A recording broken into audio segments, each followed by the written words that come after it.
안녕하세요. 남희대입니다. 저는 이제 1시간 반 수업 30분 질의응답인데 질의응답이 줄어들 거예요. 질의응답은 조금 시간 오버해서 조금 남아서 개인적으로 들으실 수도 있어요. 왜냐하면 우리가 할 얘기가 많아요. 제가 보통은 2시간 가지고는 안 됩니다. 그래서 제가 오늘 말을 좀 빨리 할 거거든요. 그러니까 들으시고, 장점은 졸리지 않으실 거예요. 제 수업이 웃긴 수업이지 저 너무 교수니까 막 품위 있게 우아하게 막 이런 거는 할 줄을 몰라요. 그래서 오늘을 2시간 동안 이제 저하고 같이 가시면 되겠어요. 왜 우리가 서평을 쓰라고 할까요? 우리는 책을 읽기 때문에 그렇습니다. 서평 전에 책이 있어요. 그럼 왜 책을 읽을까요? 그거는 나 때문입니다. 내가 살아있는 걸 느끼기 위해서, 잘 살기 위해서, 내가 지금도 살아있고 그리고 좀 더 나은 방향으로 살기 위해서 책을 계속 읽습니다. 내가 이 책을 읽어갖고 어디 학교를 들어간다, 이런 분들은 많지 않아요. 그냥 하루하루 나를 조금 더 나은 나를 만들기 위해서 책을 읽으시는 분들이 많습니다. 자, 책은 왜 읽는가가 먼저예요. 내가 지금 이 책을 왜 읽고 있는가, 그리고 내가 먼저예요. 우리가 지금 배우려고 하는 서평 쓰기라는 건 그 다음의 영역이 있습니다. 자, 이효령 선생님의 이효령의 마지막 강의라고 하는 책이 있어요. 이효령 선생님 저희 과 선배님이세요. 저희 과 선배님이셔서 저는 몇 번 뵀는데 정말 이분 자체가 반짝반짝하신 분이잖아요. 근데 마지막 강의 저는 저거 너무 감명 깊게 읽었는데, 그 자체로 반짝거리는 나만의 경험, 나만의 스토리텔링이 담긴 너만의 인생을 살아. 남들하고 비교하지 말고, 남들한테 휘둘리지 말고, 남들 이렇게 살고 있으니까 나도 이렇게 살아야지 않을까라고 하는 열등감이나 조바심을 느끼지 말고 너만의 템포대로 살아라고 하는 그런 내용이 들어있거든요. 자, 그러면 이제부터 우리가 쓸 수 있는 서평이에요. 자, 지금 여기 소설 많이 깔려있거든요. 여러분 소설 많이 읽으시잖아요. 시는 왜 읽으냐? 내 마음을 구원하기 위해서 읽어요. 소설은 왜 읽느냐? 제가 1회차로만 인생을 사는데, 그러고 진행을 하기에는 내가 사회를 너무 늦게 배운단 말이에요. 사회를 배우려고 읽는다, 이런 얘기도 있었어요. 자, 소설은 우선 뭔지부터 아십시오. 같이 이제 좀 여러 가지 의견도 있지만 이렇게 얘기를 해요. 문제적인 자아가 있어요. 저예요. 문제적 자아는 문제하라는 게 아니에요. 나는 누구지? 라는 질문을 갖고 있는 사람이 문제적인 자아예요. 그 사람이 나는 누구지? 엄마한테 물어봤어요. 너는 사랑하는 나의 아들이지. 이거 갖고는 대답이 안 돼요. 왜냐? 다른 사람한테 가서 안녕하세요, 저는 어머니의 사랑하는 아들이에요 라고 얘기를 하면 그게 말이 통하지 않거든요. 그러면 모든 사람한테 얘기할 수 있는 나는 누구지에 대한 답을 찾아야 돼요. 평생에 걸쳐서. 그거를 찾으려면 이 사람은 가출을 해야 됩니다. 집 밖을 나가야 돼요. 지금 어린애가 있는데 가출을 하라는 얘기가 아니에요. 이게 상징적인 의미의 가출이에요. 집 밖을 나가서 많은 사람을 만나고 넘어지고 깨지고 다치고 누군가와 도움을 얻으면서 Who am I? 난 누구지?에 대한 답을 얻어야 돼요. 문제적인 자아가 내가 누구지? 자아를 찾아가는 이야기가 바로 소설입니다. 그러면 소설은요, 그 안에 많은 이야기가 있어요. 헤르만 헤세의 수레바퀴 아래서 보면 거기 나오는 주인공이 공부를 막 열심히 하러 기숙학교를 갔다가 결국은 죽은 채로 발견이 돼요. 그러면 이 아이는 이 헤르만 헤세는 소설을 잘못 쓴 걸까요? 결국 죽음으로 끝났으니까? 아니에요. 그것도 과정의 하나예요. 그것도 어떤 결론의 많은 다영상 중에 하나인 겁니다. 이런 걸 보면서 나는 누구지? 저 사람은 본인은 누군지 찾아다니다가 저렇게 됐어. 그리고 완득이는 본인은 누구라고 생각을 했어. 나중에 꼰투를 막 하잖아요. 나는 그러면은 나는 누구지? 이런 거를 생각하게 해주는 겁니다. 자, 소설은 소설 읽으실 때 제일 중요한 건 그 소설가가 무엇을 만들었느냐입니다. 어떤 세계를 만들었느냐라는 것에 포인트를 주셔야 돼요. 절대로 거기는 현실 세계가 아니에요. 가상 세계예요. 영화에서 볼 때, 영화 보실 때 가장 중요한 건 어떤 배우가 연기를 잘했네, 대사가 어땠네, 미장센이 어땠네, 이런 게 아니고요. 영화 감독이 어떤 세계를 만들려고 했지? 왜 만들려고 했지? 라는 겁니다. 다 자기가 가상의 세계의 인형극 같은 거예요. 인형극처럼 감독이나 소설가가 조물주가 돼서 인형을 이렇게 자기 마음대로 마리오네트를 조종을 해서 가상의 세계를 만든 거예요. 그 세계를 왜 만들었지? 어떤 세계는 칙칙해요. 아주 회색이야. 어떤 세계는 샤방샤방해요. 어떤 세계는 사랑으로 넘쳐나요. 어떤 세계는 굉장히 로맨틱해요. 어떤 세계는 디스토피아적이에요. 자, 그 세계는 서로 다르단 말이에요. 각기 다른 세계를 왜 만들었는지를 보셔야 됩니다. 줄거리가 문제가 아니라 먼저 생각할 거는 작가가 이 캐릭터를 이런 방식으로 이런 가짜 세계를 왜 구현했는가, 그 왜를 물어보셔야 되고요. 그러면 이 사람은 세계를 인간 중심적으로 따뜻하게 보고 있어. 휴머니즘적으로 보고 있어. 세계를 굉장히 시니컬하게 보고 있어. 이 세계는 살만한 곳이라고 보고 있어. 이 세계는 지옥도의 하나라고 보고 있어. 어떻게 보고 있는지 세계관이라고 합니다. 그거를. 그 세계관을 한 문장으로 정리하는 게 소설 읽을 때 마지막 목표가 되어야 됩니다. 그걸 거창하게 할 거 없어요. 아, 이 사람은 이 세상을 그래도 살만한 곳으로 보고 있구나. 이런 느낌이 오면 되는 거예요. 아, 이 사람은 이 세계를 굉장히 염세주의적으로 보고 있구나. 이 세계가 너무 막 계층적으로 너무 힘들다고 보고 있구나. 이런 거를 여러분들 느낌을 최종적으로 얻으시면 됩니다. 등장인물하고 대화를 하는 게 아니라 결국 최종적으로 작가하고 대화를 하셔야 된다라는 얘기예요. 자, 소설은 어쨌든 작가가 만든 또 다른 평행우주 같은 곳입니다. 또 다른 세계니까 우리 세계가 아니라 이 작가가 만든 세계의 방향성에 대해서 보시는 게 필요하고요. 자, 서평은 뭔지 한번 정리를 할게요. 서평은 책을 평가하는 글이죠. 책을 평가를 하기 위해서는 우선 기본적으로 소개가 있어야 돼요. 책에 대해서 소개해야 됩니다. 아, 찾아보면 다 알지 않습니까? 아닙니다. 여러분 그래서 소개를 해주셔야 돼요. 그 다음에 평가를 위해서는 분석과 판단이 있어야 돼요. 자, 분석은 뭘까요? 분석은 무엇이 이 책을 이 책답게 만들었는가입니다. 그거를 3개만 쓰세요. 3개. 4개, 5개 쓰면 너무 많아요. 여러분 우선 기준은 3개입니다. 2개 쓰셔도 되고 1개 쓰셔도 돼요. 그런데 4개, 5개는 우리가 지금 일반적으로 쓰기에는 조금 산만해집니다. 그래서 3개를 기준으로 3개보다 조금 적을 수도 있어요. 무엇이 이 책을 이 책답게 만들었는가. 자, 이걸 좀 쉽게 설명드릴게요. 이 책을 읽으면서 이 부분이 가장 확실하게 기억에 남았어. 이 부분이 정말 임팩트 있었어. 아, 이 부분은 뭔가 있는 것 같아 라고 하는 부분을 집어두세요. 이렇게 책을 이렇게 모서리를 집어두세요. 내 책이면. 그렇게 한 다음에 그 중에서 3개만 털어서 쓰시는 거예요. 3개. 그게 분석입니다.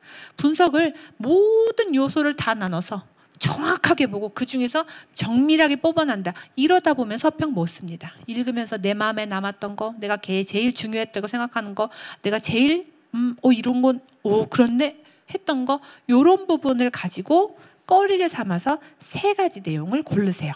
이게 분석입니다. 판단은 맨 마지막에 쓰시는 거예요. 자, 이제 살짝 이따가 여러분 페이퍼에도 들었지만 형식적으로 앞엔 무엇 써, 중간에 무엇 써, 끝에 무엇 써 이렇게 정리를 해드렸는데 살짝 느낌이 오지 않으세요? 아, 소개. 앞에는 그럼 소개를 해야 될 것 같구나 생각이 드시죠? 분석. 중간 부분에서는 분석을 해야 될 것 같구나 이런 생각이 좀 드시죠? 판단은 뭡니까? 이 책 전체에 대한 판단입니다. 이 책은 자, 문장을 알려드릴게요. 그러므로 이 책은 이런 문장이 들어가 있어야 돼요. 언제? 서평의 맨 말미입니다. 그러므로 이 책은 뭐뭐한 의의가 있다. 뭐뭐한 책이다. 그게 어려워요? 그러면 누구누구에게 어떻기 때문에 추천할 수 있다. 추천할 수 없다. 이렇게 쓰시는 것도 가능합니다. 자, 깨졌는데 이쪽이 서평이에요. 이쪽이 서평이고 이쪽이 독후감입니다. 독후감은요, 읽고 나서 내 내면에서 일어난 반응을 적는 거예요. 그러니까 줄거리와 내 생각, 줄거리. 이 책을 읽고 나도 이제부터 재활용 열심히 해서 지구 환경보호에 동참해야겠다. 앞으로 내 마음의 변화, 생각의 변화, 행동의 변화를 적는 게 독후감입니다. 이 책을 읽었더니 내 안에서 이런 변화가 일어났어. 공부 안 하고 써도 되는 게 독후감이에요.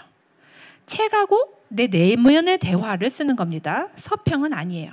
서평은 읽는 사람이 정해져 있어요. 이미 있어요. 선생님, 내 서평은 나만 쓰고요. 내가 몰래 쓰고 내 블로그에만 올릴 건데요. 비공개로 올릴 건데요. 나만 볼 건데요. 내 개인 파일에만 놓을 건데요. 그래도 서평에는 암묵적인 독자가 있다고 생각을 하셔야 돼요. 이렇게 쓰시면 제일 좋아요. 우선 글쓰기 팁 알려드릴게요. 여러분은 맨 처음에 글을 나는 이 책을 써야겠다. 이 책의 서평을 써야겠다. 예를 들어 1년에 10권 읽기 프로젝트를 개인적으로 하고 계셔요. 그러면 10권 읽기를 내가 기록을 안 남기면 2년 후, 3년 후에 무슨 책 읽었는지 다 까먹거든요. 그러니까 기록을 남기고 싶으신 거예요. 그러면 메모장에 쓰거나 파일에 쓰거나 블로그에 써서 남기실 때 내가 요만큼만 쓰겠다. 본인의 성찰을 하셔서 나는 요만큼은 쓸 수 있다. 라고 생각해서 분량을 미리 결정을 하십시오.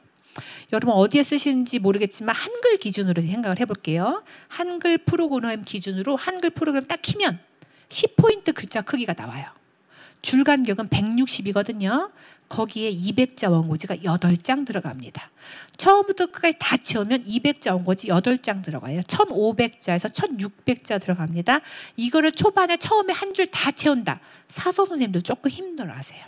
여러분들은 A4에 반장을 채운다. 1000자 정도 쓴다. 이렇게 목표를 800자 정도 쓴다. 이렇게 목표를 삼으시면 좋겠어요. 목표를 분량을 미리 난 요 정도는 쓸 수 있어. 해서 결정을 해 놓으십시오. 많이 쓰려고 막 하다가 나중에 주기적으로 못 쓰게 되는 경우가 있어요. 오늘 다이어트 오늘부터 시작했다. 오늘 한 끼도 안 먹겠어. 그럼 3일을 반드시 폭식을 하게 됩니다. 그런 거예요. 꾸준하게 쓰셔야 되는데 앞부분이에요. 이게 앞부분입니다. 얘가 15% 20% 정도예요. 분량상. 15% 20% 정도로 분량을 미리 커트를 해놓으세요. 거기까지는 쓴다. 이거를 쓸 때는 하나도 힘이 들지 않아요. 왜? 조사하면 나오니까요.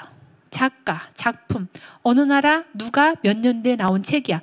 출판사 정보에 쫙 있습니다. 예를 들어 김초엽 소설가. 공대 나온 사람이고 이 사람은 지금 나이가 몇 년, 연령대가 어느 정도 되고 언제 신인상을 받았고 어떻게 등단했고 책은 무엇을 냈어. 라고 하는 프로필 조사하면 딱 나오거든요. 그 사람이 몇 년도에 낸 단편 소설집이 바로 이 책이야. 이렇게 설명을 하는 겁니다. 20% 15% 사이를 쓰세요. 그리고 얘는 더 적겠습니다. 얘는 10% 정도 쓰는 거예요. 얘가 끝입니다. 처음, 끝 분량을 만들어 놓으시고요. 얘 분량을 미리 예상해 놓으시고요. 중간을 얘를 쓰는 겁니다. 중간을 얘를 쓰는 거예요. 이건 뭐랑 같으냐? 우리가 도시락을 쌀 때 도시락에는 칸막이가 있어요. 그렇죠? 칸막이가 없다고 생각해 보세요. 우리가 정말 싸기가 어려울 거예요. 칸에 이 제일 큰 칸은 밥 칸이에요. 그렇죠?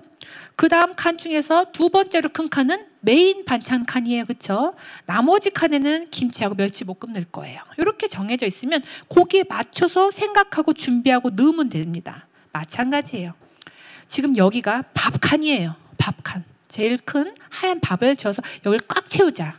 그러면 여기는 멸치볶음 칸입니다. 그리고 여기는 마지막 무슨 반찬 칸 이렇게 나눠 놓고 그 안을 채우면 본인이 이 부분 클리어하면 됩니다. 그러면 어쩌다 보니 전체 글이 완성이 되는 거예요.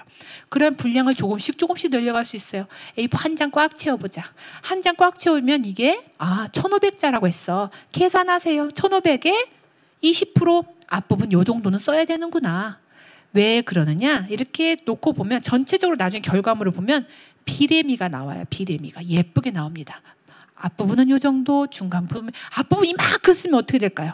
중간에 쓸 내용이 없어져요. 쓸 분량도 없어져요. 그렇기 때문에 균형 있게 할 수 있습니다.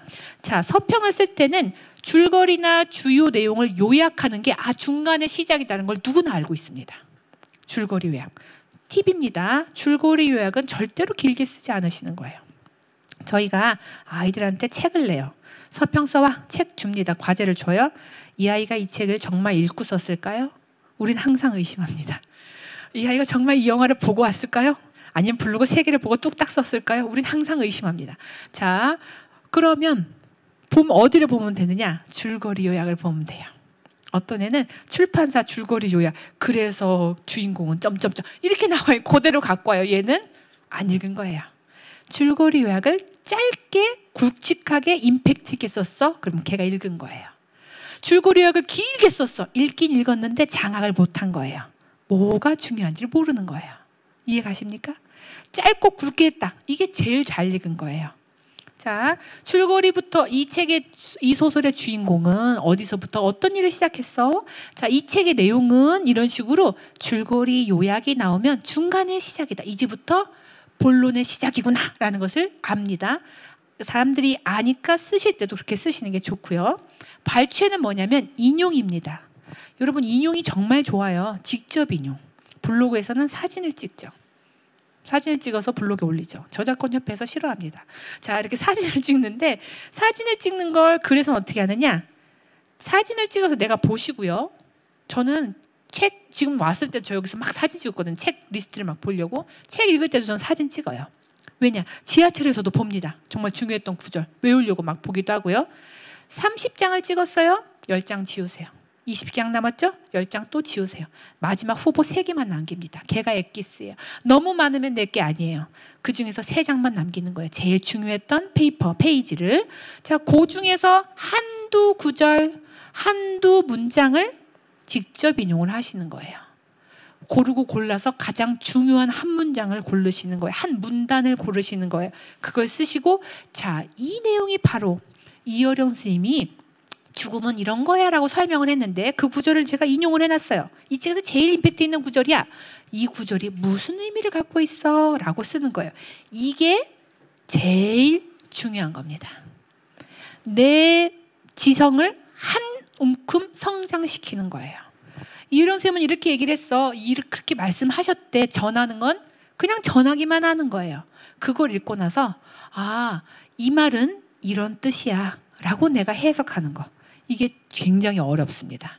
근데 이걸 하려고 노력을 하세요. 하실 때 남들이 내 해석이 잘못됐다고 비웃을까 봐 절대 고민하지 마세요. 남들이 무섭게 생각하든 무슨 상관입니까? 내가 그때 이렇게 읽었어가 중요한 겁니다. 절대 쫄지 마시라. 그리고 마지막에는 그러므로 이 책은, 그래서 이 책은 누구에게 추천할 수도 있다. 이 책은 어떠한 의미가 있다. 한 줄로 쓰시려고 노력을 하세요. 얘가 상당히 짧아요. 10%밖에 안 됩니다. 전체.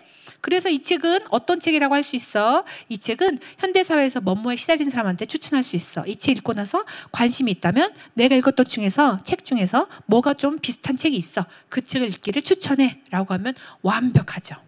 자, 장점 쓰는 방법, 단점 쓰는 방법 이렇습니다. 이거는 여러분 글에 드렸어요. 호평할 때 사용하는 표현들입니다. 호평할 때 쓰는 이 책에서 가장 주목할 만한 부분은 이게 왜 좋으냐? 이 리스트를 놓고요. 책을 읽으시면 훨씬 눈에 잘 들어옵니다. 목적이 있기 때문에. 이 소설에서 가장 감명 깊은 부분은 어떤 장면이다 라고 쓰시는 거예요. 독자들에게 가장 큰 울림을 주는 부분은 어느 부분이다. 몇 페이지다 이렇게 쓰시는 게 아니고요. 아서와 누구가 헤어졌다가 다시 만나는 산장에서의 이야기가 가장 감명 깊다 이렇게 쓰시는 거예요. 그 부분에 주목할 만하다. 독자들에게 가장 도움이 되는 부분은 어느 부분이다 이렇게 쓰시거나 아주 노멀하게는 이 책의 장점은, 특징은, 가치는 이렇게 쓰십니다. 자, 구체적인 워딩도 써드렸어요. 이 책은 우리로 하여금 뭐뭐하게 해준다. 이 책의 어느 부분이 우리로 하여금 무엇에 대해 생각하게 해준다. 이런 워딩들입니다. 여러분, 제가 여기에 찢어진 청바지와 슬리퍼를 신고 오지 않잖아요. 왜냐? 여기는 포멀한 자리이기 때문에 그렇습니다. 제가 여기 와갖고 반말하지 않잖아요. 의장과 언어와 형식은 때로 그 사람의 아이덴티티와 장소와 하는 일의 성격을 규정하게 마련입니다. 문장 같은 형식도요, 마찬가지입니다. 이 문장의 워딩, 분위기, 형식이 때론 내용을 이끌어내기도 해요. 그렇기 때문에 이 책을 통해 우리는 무엇을 할 수 있다. 이런 문장을 앞에다 두시고 책 읽으시면서 서평을 쓰면 정말로 어떻게 해주게 이 책이 효용이 어떤지를 여러분들이 더 쉽게 찾으실 수가 있어요.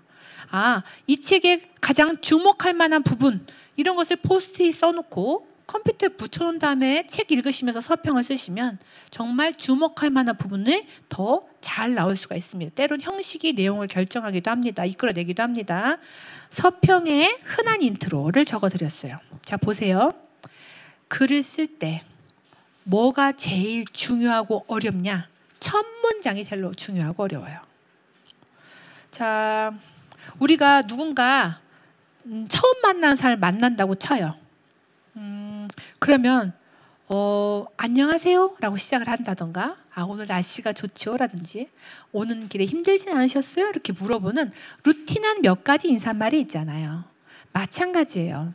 글을 쓸 때 백지고 나는 처음으로 거기다가 펜을 대는데 뭔가를 단어를 입력을 해야 되는데 첫 단어가 그렇게 어렵습니다. 그리고 중요해요. 왜 그러냐? 첫 문장이 다음 문장을 따라와 내가 쓰는 게 아니고요. 첫 문장이 뒷문장을 불러와요. 뒷문장이 다음 문장을 불러오는 경우가 있습니다. 주르륵 연결이 돼야 되니까. 그래서 첫 문장이 무엇이냐가 굉장히 중요해요. 모 인터넷 서점에서는 그래서 유명한 책 첫 문장 읽기 이런 거 이벤트를 한 적도 있고요. 유명한 책, 예를 들어 설국이라든지 아니면 뭐 까라마조프 형제들이라든지 이런 경우는 첫 문장이 무엇인지 굉장히 유명한 문장들이 이렇게 사람들을 회자되는 문장들이 있어요. 자, 보시면 이거는 남들도 많이 하는 문장들입니다. 이게 베스트다, 가장 좋다라고 말씀은 못 드리지만 이 중에서 내가 말을 떼기가 어려우면 안녕하세요라고 시작한다든가 오늘 날씨 좋죠. 벌써 가을이네요. 이런 말로 시작한다든가 시작을 먼저 오늘 띄우면 뒤가 편해집니다. 그래서 골라서 쓰시면 이 중에 하나를 골라 쓰시면 실패할 확률이 좀 줄어요.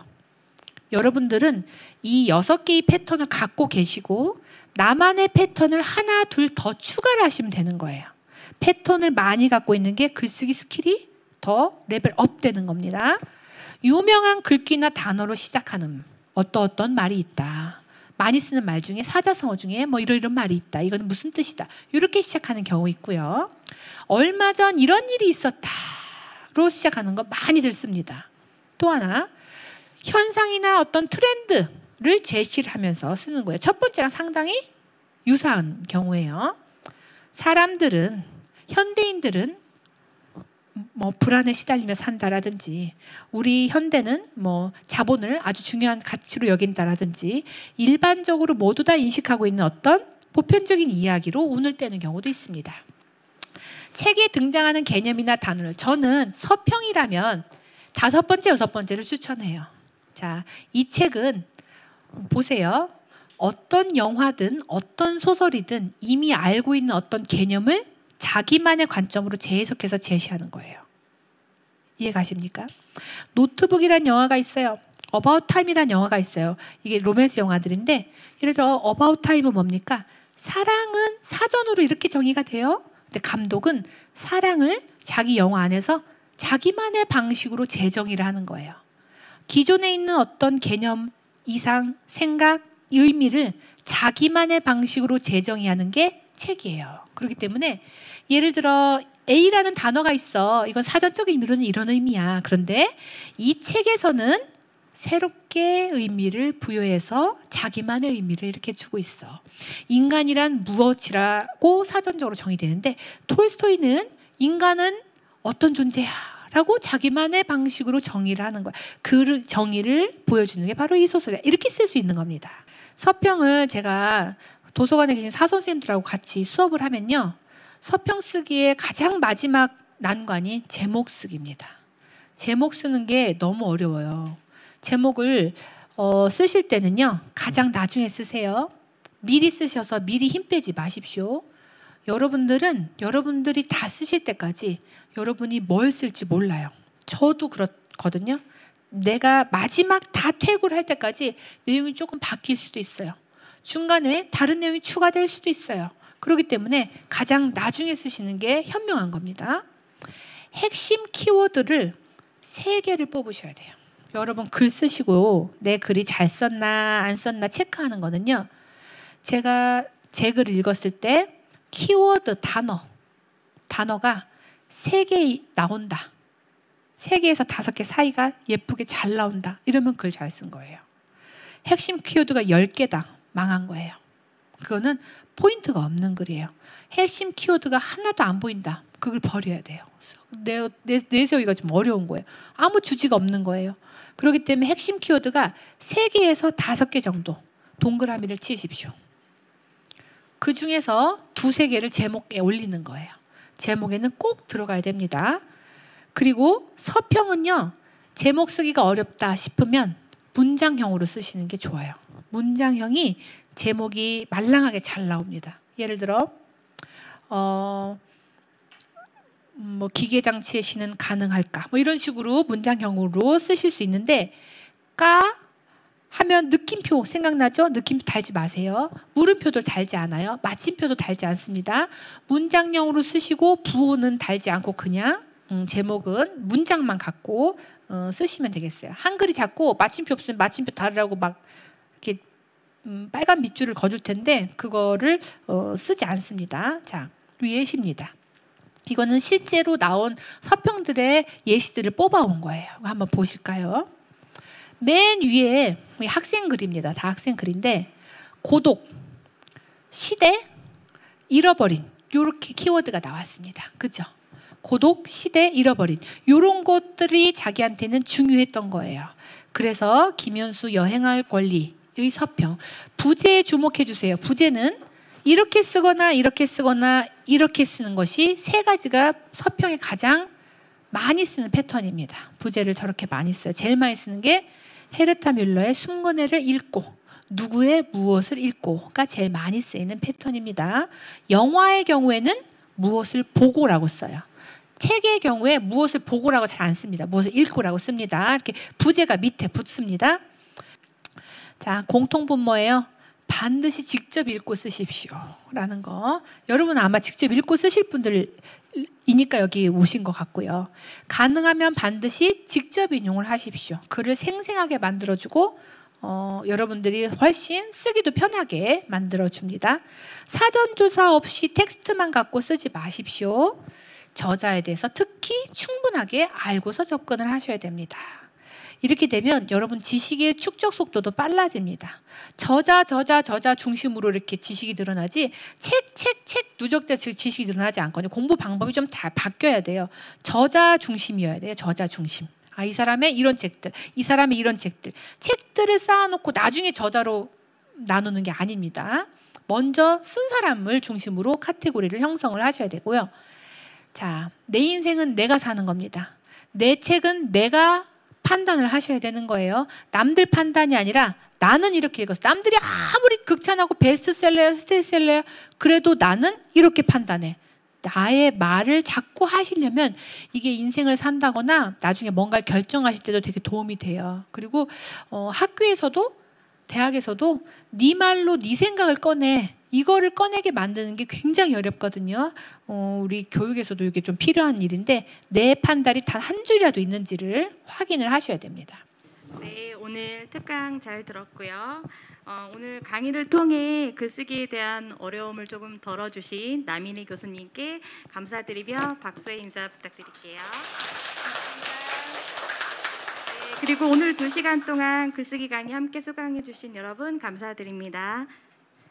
끝으로 돌아가시는 길 조심히 가시길 바라며 다음에 또 뵙길 바라겠습니다. 감사합니다. 이상 특강을 마치겠습니다.